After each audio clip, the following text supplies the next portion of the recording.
go. That's better. Yeah, I like that. That's fine. I'm in the back of our groups, like in the technical area. So I don't know. It's all good. No, you're good, man. Yeah, we all look good. All right, we are cool. We're live. We are live. Good. Episode 4 of the Crownedcast. Joseph Honeyset here. Got my co-host, Joel Engulu. and then today with us we got a special guest, our second guest for episode 4 of the Crownedcast, Christopher Matz. What's going on? What's up? Good morning, gentlemen. Go ahead and tell everybody what you do, man. I know Yeah, you're an entrepreneur. I know you're an ambassador. Big on faith, big on sobriety. But, get in and just briefly tell everybody what you do. Yeah. Sure, man. My name is Christopher Matz, and I always like to start off with gratitude. So appreciate you fellas thinking of me, having me on the podcast. It means a lot to join you on this Monday morning on MLK Day. Mm-hmm. So appreciate the time. Yeah, man. So I am right now. I'm in the IT managed service business. I do cybersecurity for a group called Salco Solutions. That's my main gig. Been doing cybersecurity for about 3.5 years now, and so learned a lot. Really love it. I've got to learn everything or something new every day, and I tell people I get to work with a whole bunch of smarter people than I am, and so I'm constantly learning, constantly growing. Yeah, that's like my main job. And then we have some nonprofit work that we do. I'm president of a group called Business Professionals of San Antonio, BPSA.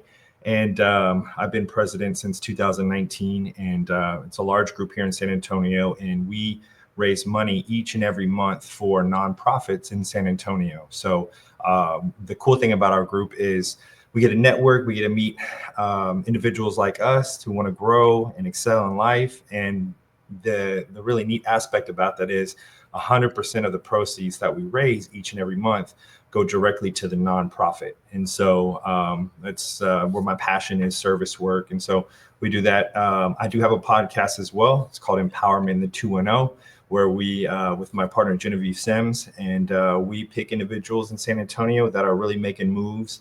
And we bring them on the show and ask them, hey, what was it like, going through this specific, success stage? What were your failures? And we learn and we grow together. And so really enjoy that as well. And so those are kind of like the three dynamics of my life right now that I'm heavily involved in. And so grateful, man. Man, you forgot to admit you're a workout guru. Yeah, I do have that too. So I have a couple businesses. I have a Mott's Fitness business where I coach guys. I do men's physique bodybuilding. And so I enjoy being in the gym. I enjoy helping people in their fitness journey. And so I'm a coach. That is one of my true passions. And then another thing, I have an e-commerce business where we sell a whole bunch of merchandise in San Antonio on platforms such as Amazon, eBay, such like that. But those are my other two kind of endeavors in the business world. That's awesome, man. So what I'm hearing is entrepreneur and servant. Yeah, man. That's a great way to sum it up for sure. Yeah. What got you passionate about serving people? Mm-hmm. So, man, I think I got it from my mom, man. My mom, she growing up, my parents were divorced, and my mom was a school teacher and worked 3 jobs to put my sister and I to have a good life when we were growing up. And she was a school teacher. She sold Mary Kay, and she worked at Macy's. It used to be Foley's back in the day. But with those 3 jobs, raising 2 kids, she was always heavily giving back, doing what she could with the church. And I saw that through her growing up, and it just motivated me to become better when I became an adult. And anytime that I think I'm being lazy or I'm not being productive, I always think about my mom and the service work and how hard she worked raising us when we were growing up. That's incredible, man. Yeah. Man, I know you have a crazy testimony as far as you coming to Christ. Can you talk a little bit about that as well, your journey as far as like finding Christ? Sure. I know you had some moments there. where like Yeah, man. And so I just want you to maybe talk about that too. Yeah, and I'm open about it, so I can talk about it. And so, man, I've always believed in God, but I wasn't all in, man. There were things that were like disrupting that journey for me.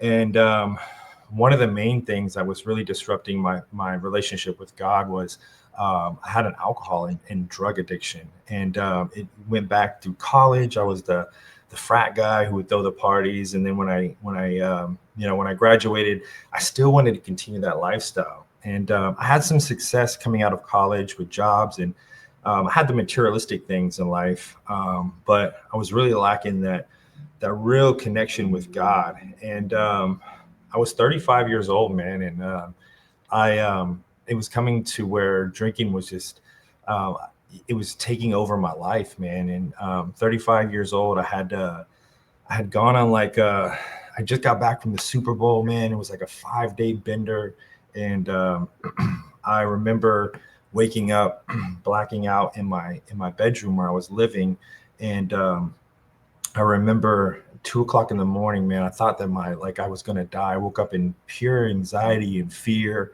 and man, it was scary. And I remember calling 35 years old, man. I remember calling my mother and telling her like, "Hey, mom, I think I'm about to die." And like I've been on this binger. I've done a lot of bad stuff over these 5 days. I can't breathe. I'm here by myself. I don't know how I got here. And she had a talk, and the phone got completely silenced. And it's nothing. You never want to hear your son, say those words. And somehow, some way, man, when I got off the phone with her, like I looked up at my ceiling fan, which I had looked up so many times, and I was just like, God, if you can get me through this, I'll give 100% of my life to you, and I'll dedicate my life to you. And I had somehow fallen asleep or passed out, and I woke up to a text message from my sister, who was 28 at the time, who was a successful nurse, and she said, "Hey, your lifestyle is killing you, but it's killing us. You're going to lose mom and I if you continue on this lifestyle." That was February 28, 2017. And, thank God for that grace that he showed on me. I went to a place where I could get help that morning. And I since that day, man, I've dedicated 100% of my life to God, and I haven't had a drink or drug since that day. I'll be coming up on 8 years of sobriety next month. Man, that's huge. Yeah, man. I mean, you gave me chills right there. Yeah. Just because it's the battlefield of the mind. That's one of the most dangerous places, right? Because you can't control your thoughts. You can only learn how to rewire your brain. Yeah. And I'm sure through process, that's one of the things that you mastered, is understanding your thoughts, where things stem from. And I'm sure it wasn't an easy journey, but being, tasting some type of success, being entrepreneurial, do you feel like that mindset, that entrepreneurial mindset, helps you in that journey? Yeah, man, I think it certainly does, for sure. I mean, it's one of those things where, and again, I'm gonna give my mom credit here, man, for the mindset, right? It's like when I saw her struggling and getting me through, it really motivated me in life to be successful and to do something and give back to her for the life that she was providing to us. So having that mindset when I was going through, I tell people this all the time. Like I get it. I've had the opportunity to live like 2 lives. One life where I was like growing up and doing the things I shouldn't be doing, and it was a good life. But then when I 100% committed to God and I started to change my life to live His will instead of my own will, that's when life got that's when I truly started to have love for my life. And that type of mentality that you're talking about, that entrepreneurship, that success, it's definitely helped on my journey of staying sober, because I know for me, if I were to ever go back to that lifestyle or pick up a drink, I know that all the hard work that I've put in these past, almost 8 years now could be gone in an instant. And so I have to keep that mentality each and every day.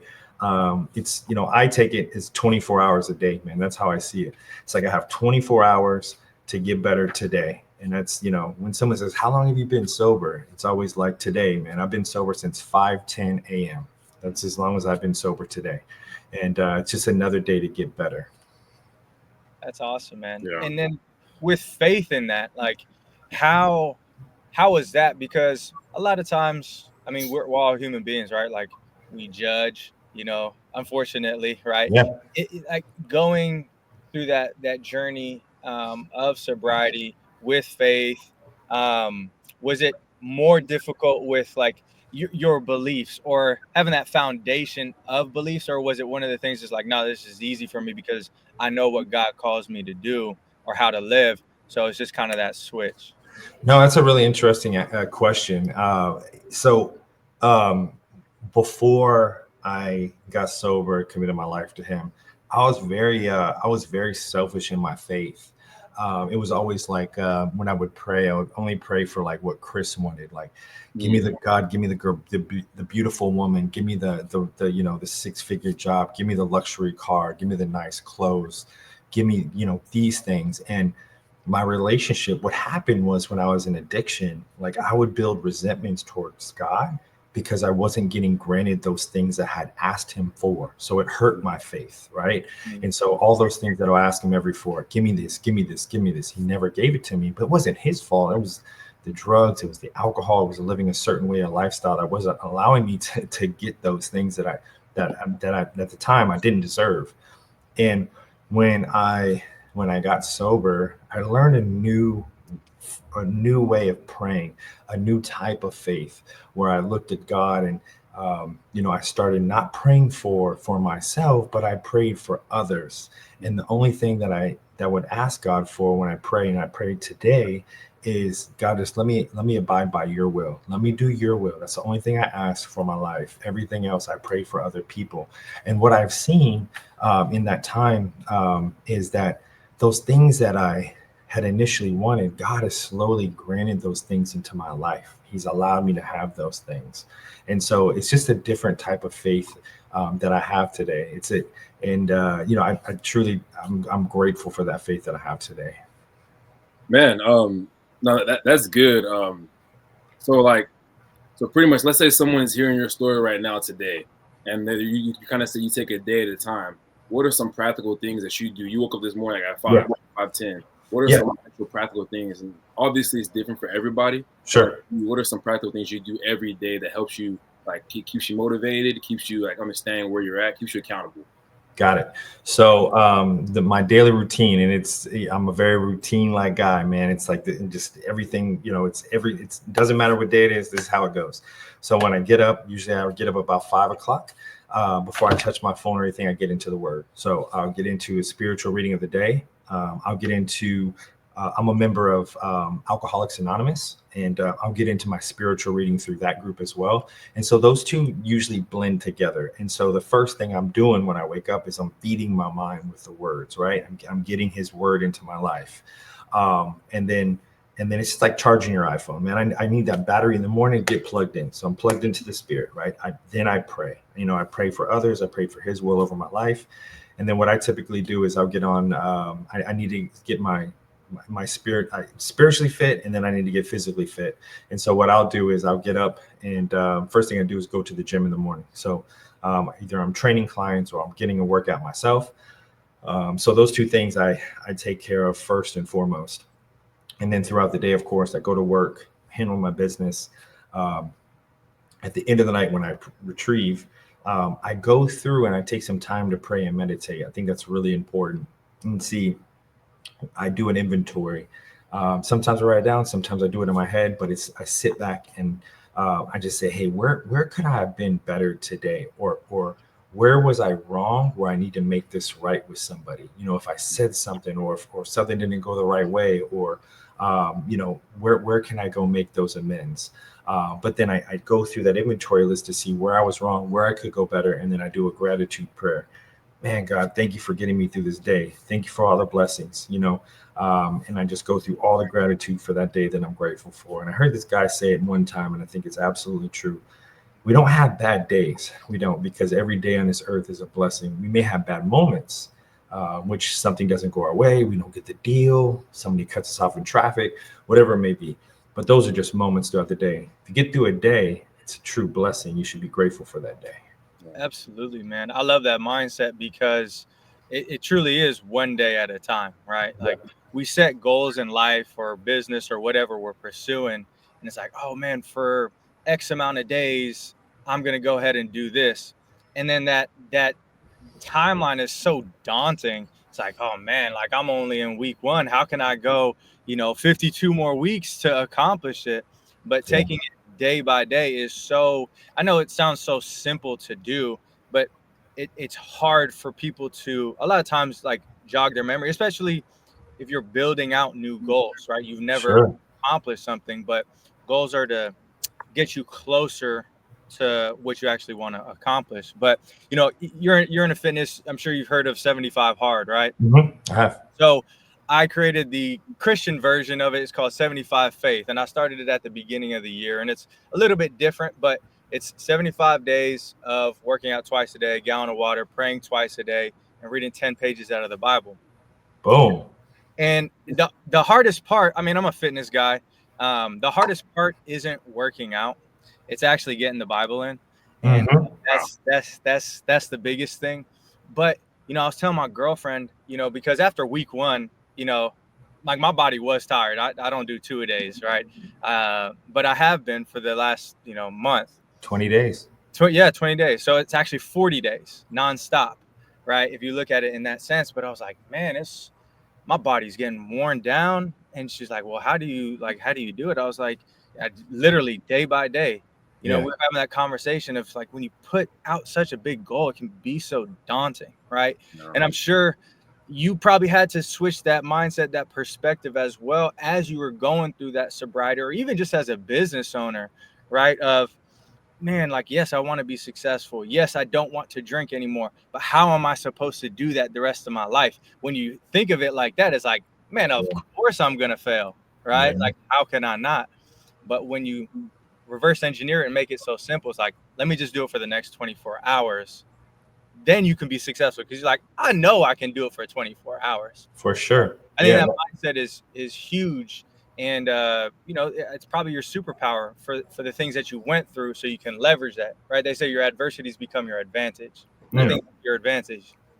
Yeah, man, I spot on. I do have to ask you a question though before I'm gonna relate something how I changed that mentality to and apply it to something else. But I do. So when you said that the hardest thing about that is getting the reading in the praying, reading the Bible, I always like to ask people, because one of the things that I'm working on is I'm reading a book each and every month. I want to read one book a month.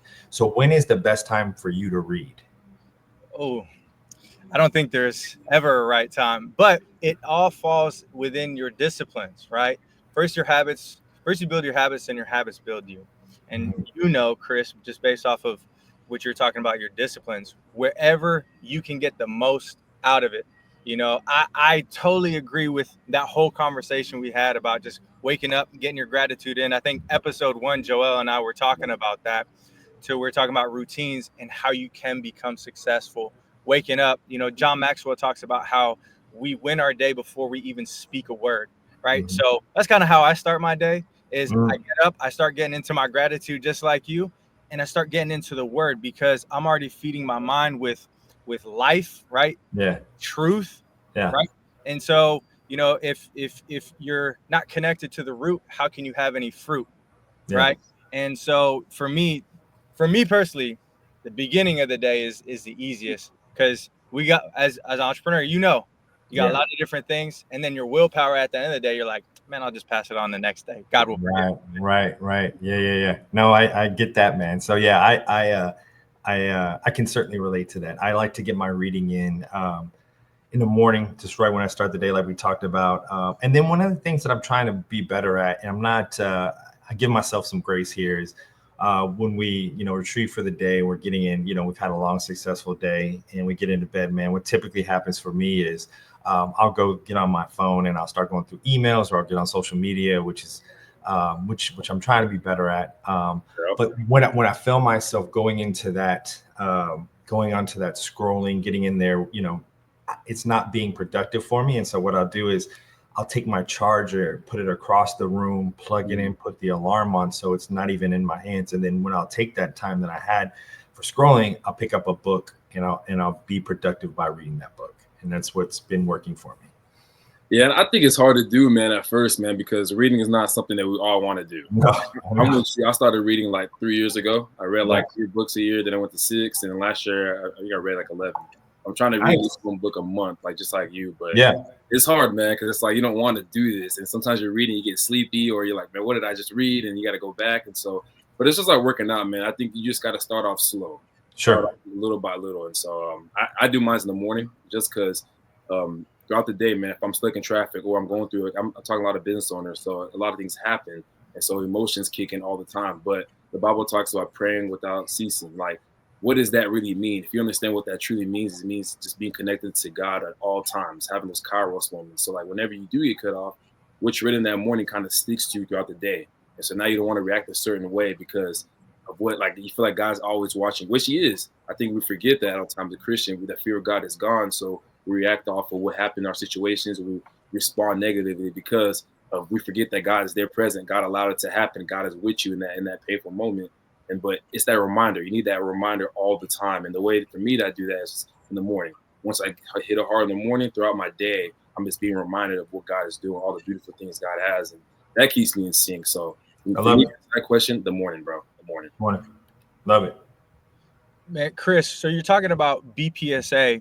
And that being a business network for professionals out in San Antonio. How did you get into creating that? I know you said you're the president, but how did you get into creating that? What was the vision behind that? Sure. So I moved, I went to college up in Kansas, and then I moved back here in like 2008, 2009. And I had went to high school here, but I went to a really small school. So my network, it wasn't where it probably should be. And when I moved back, I didn't really know anybody because I had been gone for 6 years. And so one of the things that I wanted to do was build a network down here. And so I started looking up, networking groups, and they had a group called Texas Young Professionals and TYP. And it was a big group here.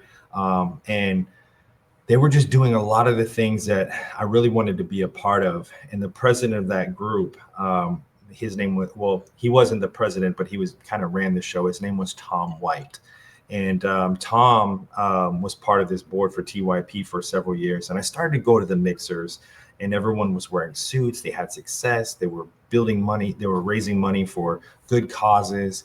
And, I just started to kind of be a member of their group. Well, throughout the years, that group kind of diminished. And I got a call one day from Tom White, and he said, "Hey, I'm looking to start a new group, and I want you to be a part of it." And so this group is going to call Business Professionals of San Antonio. And so he took a couple of the previous board members, myself, and some new members, and we created this group. And so Tom was actually one that started our group back in 2017.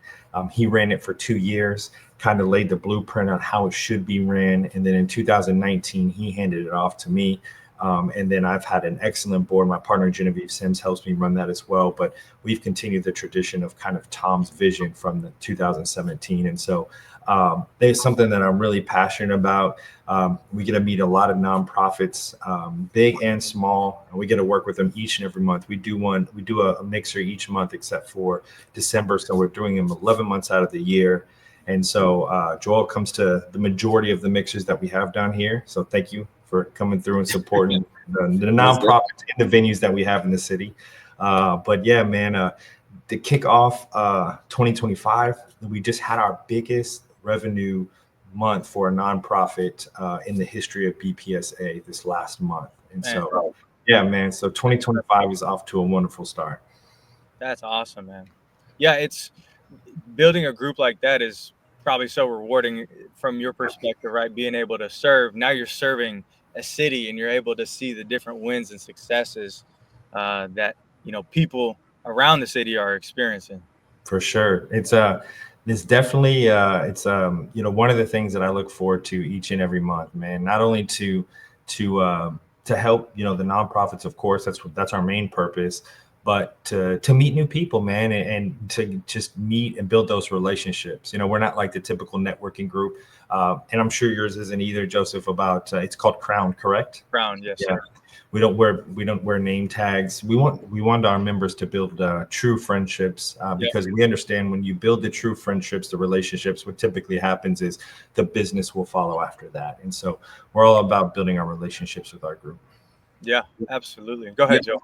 No, I just like the fact that all the tickets that they sell go straight to a nonprofit. So like that right there, that hits it home for me, and it's a different nonprofit every month. And so now you're building those connections throughout the city, and they know about you, and it just grows like a family. I like that aspect. And then the second part too is like it's high quality. Like the whole point of like I feel like business owners and like we're all leaders, we're all like kings and queens. We need to feel that way, we need to know that way, and that's another reason we built a Crown in Dallas, because we want people to understand that hey, you are high quality too. When you walk into the room, you want to be respected, you want to be like represented as such. So as far as like BPSA, the mixers, man, it's really high quality, but it makes you feel that you're high quality as well because you're around successful business owners. Even if you just started or if you've been in like 10, 15 years, everyone's treated the same. So I appreciate you for just like running it, man, because you run it really smooth and every single time, man. I enjoy. I actually look forward every month to put in my calendar. I look forward to it because it's gonna be a fun evening, So we certainly appreciate your support. For sure, man. I have a question, man. Just kind of going back before that. So I believe that your life's your ministry. God is always building you, even if you're not saved, even if you don't cry out for God. God's always building you, whether you know it or not.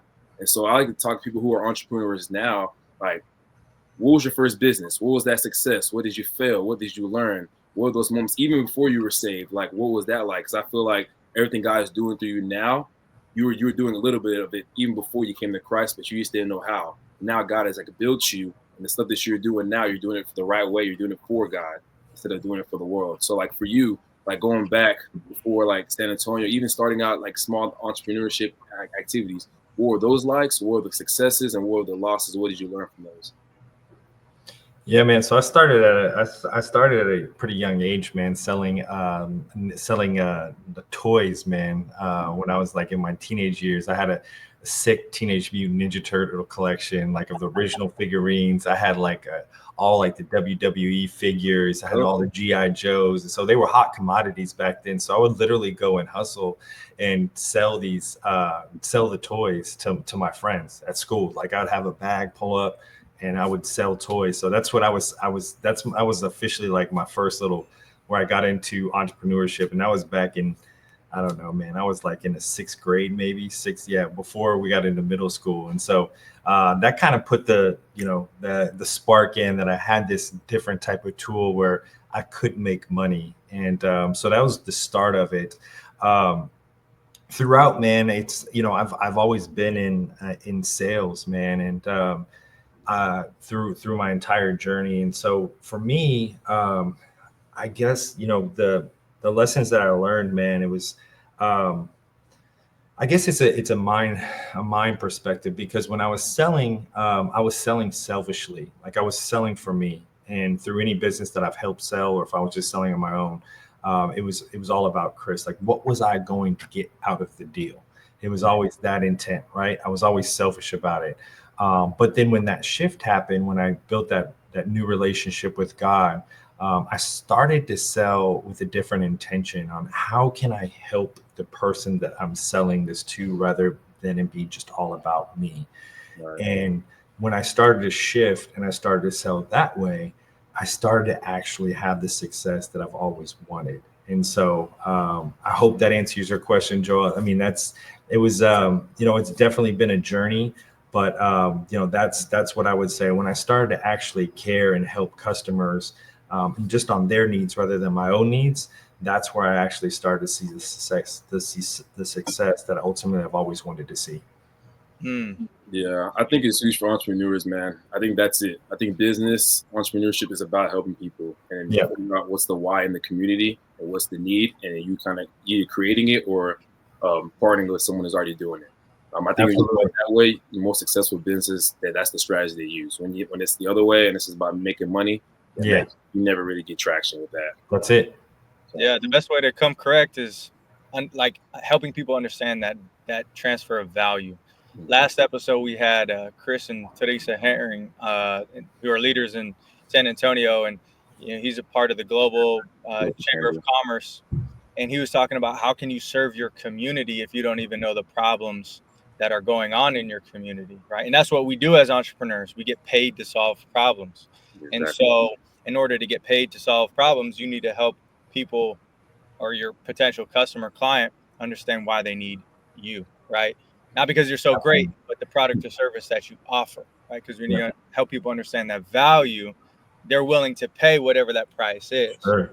And I'm sure you see that in, just everything that you do, from cyber to, bodybuilding and personal training, right? Like helping people understand, like, you want to lose weight. Well, this is what you got to go through, right? But this is why you should want to lose weight, because this is how your life is going to turn out, one way, this way, or the other way, right? So, yeah, that's my 2 cents with the whole thing.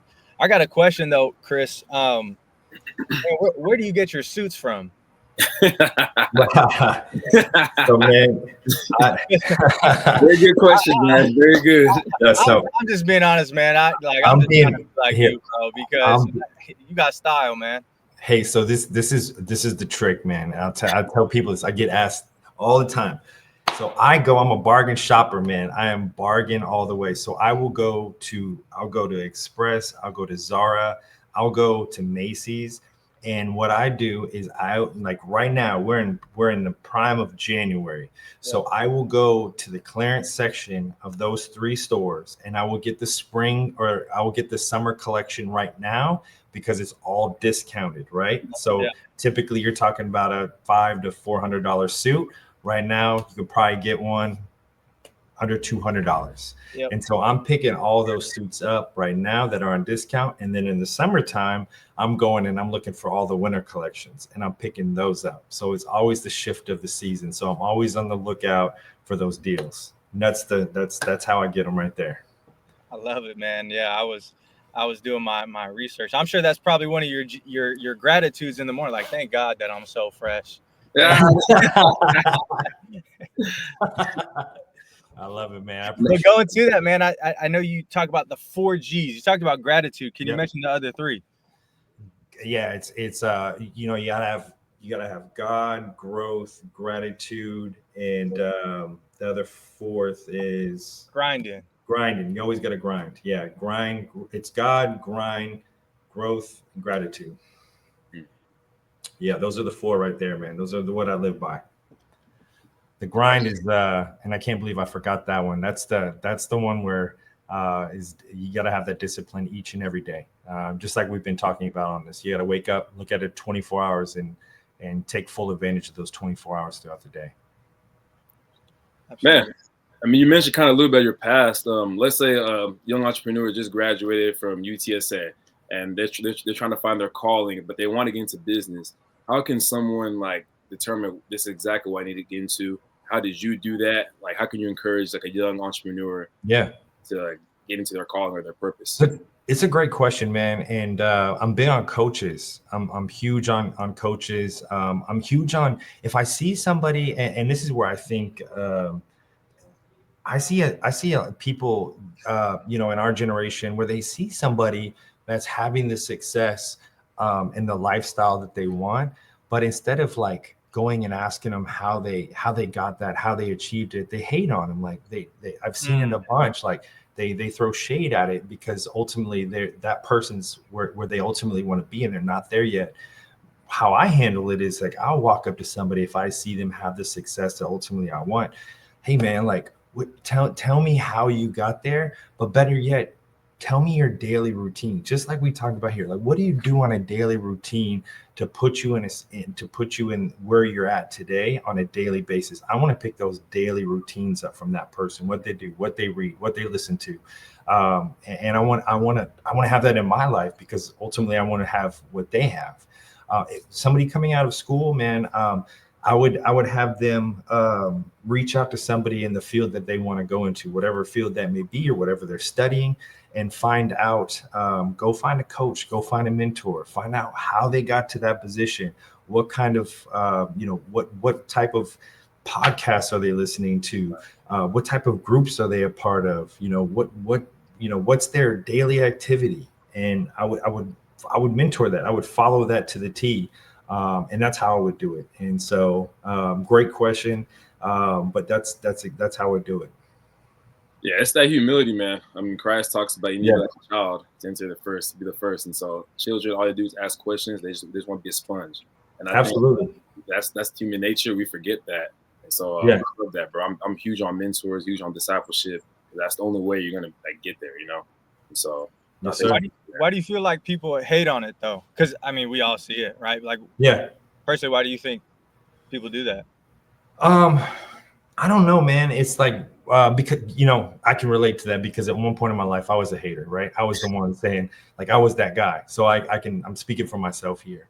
If I saw somebody that had we'll go back to the things that I used to pray for, that had the nice job, that had the wardrobe, that had the luxury car, that had the job. I would hate on them because they had initially, what I wanted internally, and I wasn't. Like you talked about, Joel, I didn't have that humility. I was allowing my ego to speak up rather than having that humility, rather than going and building a relationship with that person. I would hate on them from a distance and say, that it's fake, it's not that person, rather than giving them, the grace and going up and, speaking to them and building a friendship and asking them, how you achieved it. I'm when I said I'm hating, that took me back in time where I was that person initially. And so, there are some people out there like that, but the majority of them aren't like that. But it was me. Oh, yeah. I can relate to that too. I feel like at one point in time, I was probably the biggest hater to some people. Yeah. But it's always from a position of you're I don't mean this in a negative connotation, like somebody's better than somebody, but you're below them in terms of maybe that status or that skill level. You haven't obtained it, right? Nobody doing better than you is ever going to speak down on you, if that makes sense. Absolutely, man. That's huge right there. Kind of that crabs in a barrel mentality. It's like, I can't get to that, or I haven't gotten down to that. So let me come bring you down to me. Yep. Exactly. Wisdom. Yeah. Well, that's good. Man, I got a few more questions if you don't mind. Yeah, man, we're good. Yeah. So Kairos moments. Those are I love to call those God moments, right? And so I know you talked about sober, like when you were pretty much in alcohol and then you became sober. That was a huge Kairos moment in your life. What's another one in business that you had that it was like when basically, man, you were like at the bottom end and then God came out of nowhere and just like saved you? A donation came in or some miraculous thing happened in your life. You have a story like that in business or even just ministry or anything? Yeah, man, I do. So for about 10 years ago, I worked for a group called it was called Timeshare Exit Team. We were endorsed by Dave Ramsey. We worked directly with Dave Ramsey, and what we would do is Dave Ramsey, of course, the king of cash. I'm sure that a lot of your listeners have heard of Dave Ramsey. Yeah. But he's totally against timeshares. Totally against them. And I'm against them too. So if you're listening to this, don't get a timeshare. There are cheaper ways to travel. Dang it. However, I worked for this group, and it was one of the best jobs I've ever had. But initially, it wasn't. And it was they were based out of Seattle, Washington. And what we would do is we would meet with timeshare owners that were not happy with the decision. They went out. But the thing about the timeshare industry is they do not let you out of these timeshares. You have to go through a law group. You have to go through a consulting group like us to get out of these timeshares because it's perpetuity binding, which means that the contract goes on forever. There's a lot of legal. Yeah, it's just it's a lot of hard work. And so what we would do is we would meet with these customers, and it's a really, really hard sell, right? Because number one, like you're selling them the services of getting out of the timeshare. But here's the kicker though. They've already been sold once on getting into the timeshare. So when they're meeting with you, they have their guard up to meet with you. So they don't want to get resold again. And so the majority, 90% of the people that we would meet with were very guarded, very protective. And man, when I went in there and I started selling back in 2016, there was, at the time we had about 40 consultants. And man, I was was at the bottom, man. I couldn't relate to these people. I wasn't selling. I wasn't building the relationships. And this went on for a whole year. And I remember in January of 2017, I had talked to God going into the new year and just said, if this is where you want me to be, just show me that you want me to be here, and grant me the success with this that you ultimately want me to have. And that first month, man, I went and I sold. We had the highest grossing month, and that came from San Antonio, which was my area. Got blessed with another territory in Austin, and then I started to run that market too. And I would pray that prayer every month to begin the month. And man, the success just started coming in. And I was there for 6.5 years working with that consulting firm. And I picked up 9 different territories in the United States. And so that was the success that came with giving it all over to God. And so, man, it was one of the best jobs. I got to help a lot of people out get other timeshares. Got to work with Dave Ramsey on a lot of his money shows. That was really cool. But man, it was, you just got to give him, you got to ask him his will. You got to allow him to work in your life. And then, of course, you got to give him all the glory. Man. Nah, man, I think people forget that. It's as simple as asking God, man. Like, you're like, God, should I stay or should I leave? If you want me to stay, you show me. Yeah. And that's a prayer that I feel like people forget to do. People just go and either hit what they want or don't, and they just get mad at God for everything, but they didn't even ask God if that's what they were supposed to do. Yep. So that's a great story, man, because I relate to that a lot, man, because I'm always saying yes to a lot of things, jumping into things, and I'm like, then afterwards I'm asking God, is that what I should have done? And he probably said no. And I should go back at the beginning and ask God, hey, should I even attempt to do this? It's a good thing, but it's not a God thing. Sure.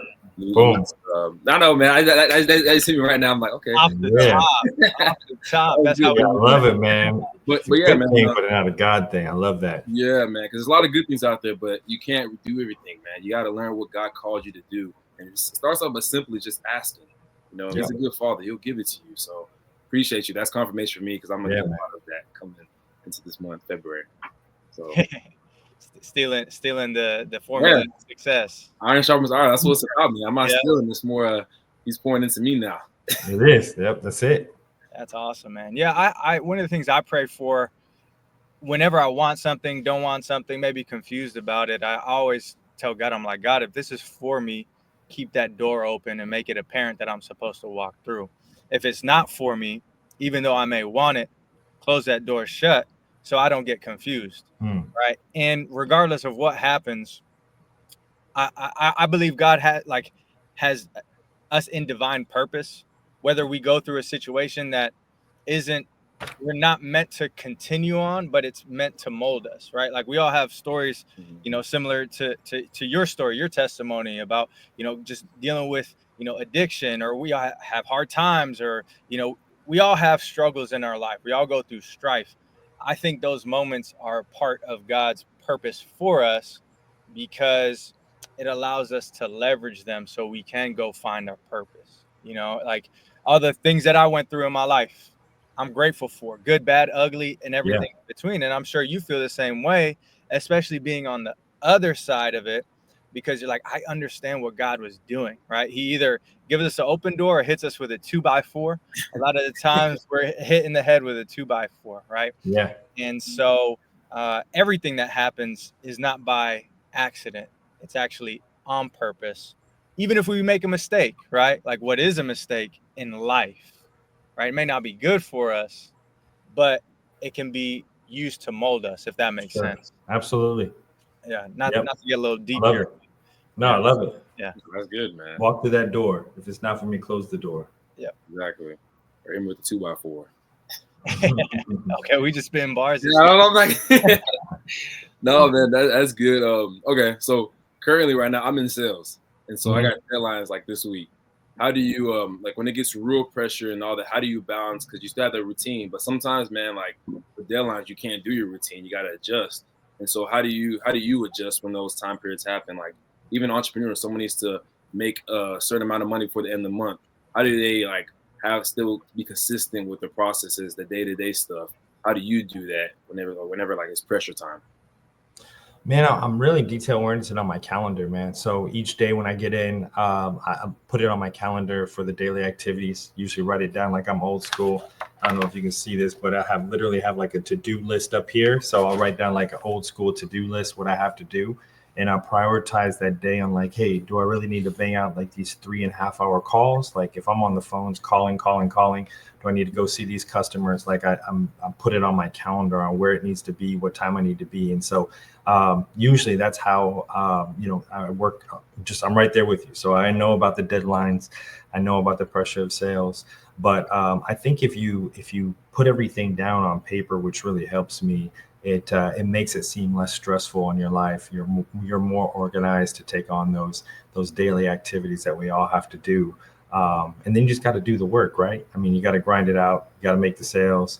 And then if you don't make the sales, the beautiful thing about sales is you always have the next month and you're at zero again. And so you can start all over. Exactly. That's good. Noted. Noted. Anything, Joe? Yeah, I got one more. No, I know you said you had a list of questions. I just had it was the couple. I just got one more. But go for it. I mean, this kind of, I guess you kind of talked the present. Mine's more about future. Like tell me, Chris. I mean, I know you remind me like when I think of you, I think of myself in a younger version. So I'm always like, man. So what's your long-term view? Like, what do you want God to do through your life? Like, what's the give back? I always ask this question. Like, what if you had $2 million that God gave you? You can't start a business. You can't start anything like that makes money for you. It's all given back. What's a certain sector you would get into? Like for me, it's my orphanage in Africa. Some people it's women's shelter. Some people it's homelessness. Some people it's incarcerated. Like what does that look like for you? And what's the God-given dream that you want God to do through you? That's an excellent question, man. That one's a good one for sure. I would definitely give that money back. But it would depend on, I'm big on the giving back to nonprofits, right? So we work with the nonprofits through BPSA. But that would be, I would probably go around, man, and I would probably help. I just did my first mission trip in December. Went to New York City, did a mission trip up there. But if I had the money, the $2 million like you mentioned, I would probably go start traveling, man, doing mission work, building churches, doing outreach for those low poverty income or those countries, spreading the word of Jesus and going on the mission route and just spreading the word of God. That's what I would do with the money. And that if the Lord calls me to do that, I'll be happy to do it. But that's what I would do with the money. That's good, man. Join us in Africa, man. Hey, I would love to go to Africa, man. I would love to come down there. For sure. I mean, we're kind of getting all that stuff worked out. Hopefully, at the end of this year, we're gonna start taking some teams. So I'll definitely let you know. Loop me in on that for sure. Yeah, man. But I would love to do it. That's a great answer, man. Great answer. What you got, Joe? Yeah, no, I agree. Just goes back to, it's cool being able to talk to people. You get to know them. That's why I love podcasting, right? Like Chris, you and I, we never met, but even through this, you can tell where somebody's heart and their character lies. And I can tell just where your passions lie. And I think it's so cool, man, to get around other people that are like-minded, that think the same way, that are very like heartfelt and wanting to make other people's lives better. I mean, that's truly, where my heart lies, right? We continue on getting to know each other. Like my heart just bleeds for other people. Like we all want to be successful in life, right? And that's, the success is, dependent upon what somebody defines success as, right? But we all want a lifestyle. But when it comes to lifestyle, there's like, you eventually get enough money to do whatever you want, right? Or buy whatever you want. Yeah. And then you have that life to serve and to give to other people. So it's so cool to see everything that you've done with, your networking group, BPSA. Here we are starting, our networking group out here in Dallas. Love it. We're 4 months into the game, right? So you have a lot more experience than we do. What's your best advice for us or somebody else that, is wanting to build a networking group to serve other people? Yeah, do it for the right reasons, right? So it sounds like you and Crown are doing it for the right reasons. But if you're looking to begin, start a networking group, I always would look to see, first and foremost, do it for the right reasons. Do it for where you see. I think you had it on your last podcast, like where are the problems in the community that you lie, right? Like where are those problems at, and how can you help solve those problems? And if you're helping solve those problems, build a network around you to contribute to help solve those problems. Here in San Antonio, we have a lot of nonprofits that need money to continue their work, and there's not a lot of resources for these nonprofits. And so where we came into the market, we found a way that we can help those nonprofits by raising funds and giving 100% of those funds back to the nonprofits, which essentially, little by little, we're helping solve that problem in the community of San Antonio. So if you're in a city or in a new community, look for those problems where, hey, this we need a solution for this problem, and build your network to help find a solution for that issue. That's awesome. That's awesome, man. I guess what's the I know you started off this year really well with BPSA record breaking. What's the end goal for the rest of this year? Like, what's some of the things that you wanted that's big that you have that I guess BPSA has never done that you want to like tap into? What are some of those things for I guess 2025? Personal goals?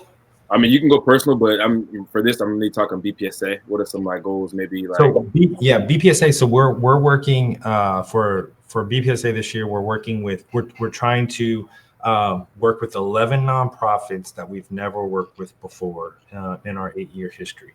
And so that's something that we're bringing to the table. And we're also trying to utilize new venue spaces as well. So one of the things that we do is we raise money for nonprofits, but the other thing that we do is we raise awareness of the venues in our city. So we bring people out to new venues that they haven't been to, or a new venue that just popped up that we're helping support. And so we're trying to utilize those venues too. New venues, new nonprofits for 2025. And so that's ultimately our new goal for this year. Personal goal, man, I'm going to try possibly and try to go get my my pro card in men's physique bodybuilding. And so that's going to be later this year. And so that's it's a big goal, but I'm working towards it. And so that will be one of my goals this year personally in the fitness aspect of my life. So I'm looking to do that. Dang. I thought you was already doing that, man. You're jacked. No. all those guys in the pro to get the pro car, man, they're all super jacked. So it's definitely a challenge to get that, but it's been one of my long-term goals, and so this year we're actually going to try to achieve it. Man, that's cool. That's so cool, man. Definitely rooting for you. I know I lived in Vegas for 7 years, and that's like bodybuilding capital. Oh yeah, Olympia. Yeah. I worked for a beverage distributor out here in Texas, and had the opportunity to meet Chris Bumstead. Oh yeah. And man, that's a whole nother beast right there, man. So it is, man. Like it gets to the minute detail when it comes to bodybuilding. Yeah, so, man, you're getting back onto that grind. That fourth. That's it. I got one last question for you. Sure. I know you're talking about like you're wanting to do better reading each month. What book are you currently reading right now? Ego is not my amigo.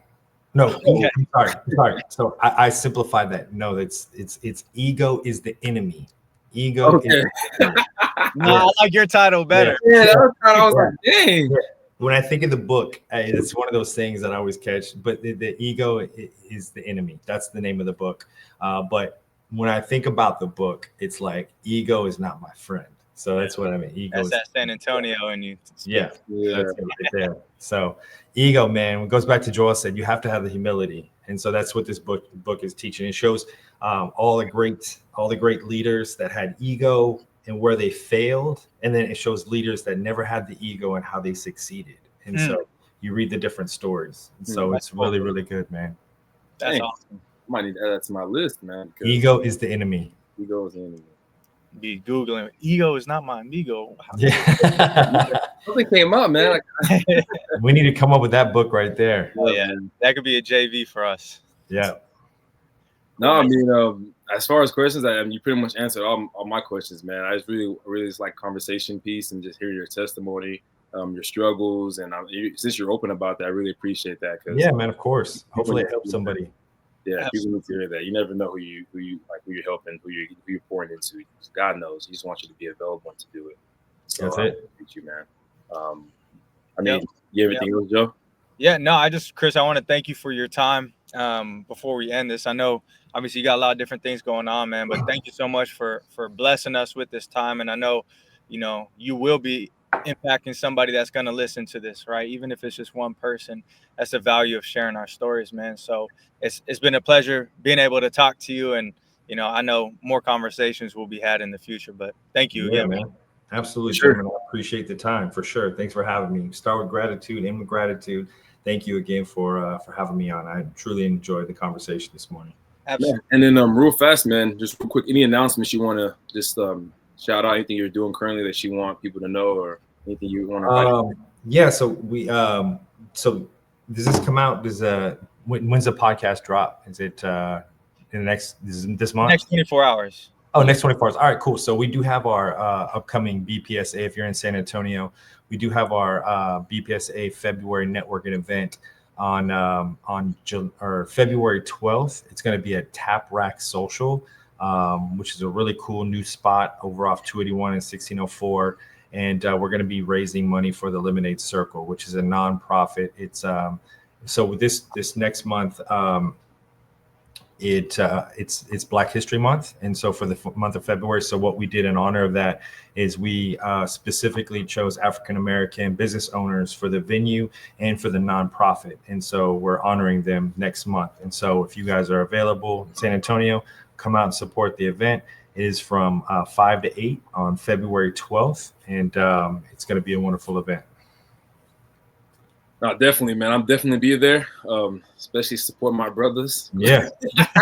Yeah, man. I was about to say it, man, but definitely if you're in San Antonio or in surrounding areas, you definitely need to be there, connect with a lot of different entrepreneurs, business owners. Chris will be there himself, so connect with him as well. And it's going to be a great time, man. So color of the month is pink. It's pink. Heads up. Yeah, I know you're going to come fresh, bro, so. I'm just trying to be like you, man. Good, hey, man, I saw the pink suit, so I already know. Yeah, man, this guy is crazy. I need to catch up, but in time, man, in time, a little bit, day at a time. Joel, you wanna close things with a prayer? Yeah, I'll do that. Any prayer requests, Chris? Anything that you want me to bring up? Yeah, man, my one of my best friends, man, his name is John Vargas. He's battling cancer right now. He's in the hospital. I've been praying for him, man. If you want to pray for him, it'd mean a lot. He's one of my best buds, and I know he's going through it right now, so that'd mean a lot. Most definitely. Let's pray. Let's do it. Father God, we thank you for this great day you gave us this Monday. Father, we're not going to take it for granted. Every day is a beautiful gift that you give us. Thank you that me and Joe got together with Chris and got to have a great podcast, great conversation about you, what you're doing, and for the kingdom, but also in his life, God. So thank you that we got to hear that testimony. I pray that it touches who it needs to touch, God. You know it better than we do, so you do what you do best, Lord. Now, I just pray for the prayer, Chris, that Chris brought his friend John Vargas, God. God, your word says 2 or 3 are gathered, you are here. So, God, we're here together with the Holy Spirit. And we're in agreement saying, God, by your name, by your stripes, you are healed, Father. Cancer, all these different names of sicknesses that go around the world, there's one name that's above it all, and that's the name of Jesus. So in the name of Jesus, let him be healed and let it be according to your will. But I pray, Father, that you let this time be a time that he gets closer with you, God. Use these times, these moments when we're alone and we're isolated and we feel we're by ourselves. You bring people in our lives, but at the end of the day, God, you want us to be closer to you. So I pray for John Vargas that, God, that as he draws near to you, you will draw near to him. That's what you say, Lord. So I just pray for that. Help Chris be the light for him there physically, Lord. Now I just pray again, God, that you bless Chris in his life. Bless BPSA. Let it spread throughout the city. And God, I just pray, God, that kingdom works to be advantaged in the city of San Antonio, but also around the world, Lord. So I pray that may the presence of God be with Chris everywhere he goes. And God, let no schemes of the enemy attack him. Let him just be strong, willing to walk with you in your presence, Lord. In Jesus' name I pray. Man, great Amen. prayer, Amen. Praise God, man. Yeah. Right, well, I'm going to go ahead and end the live now.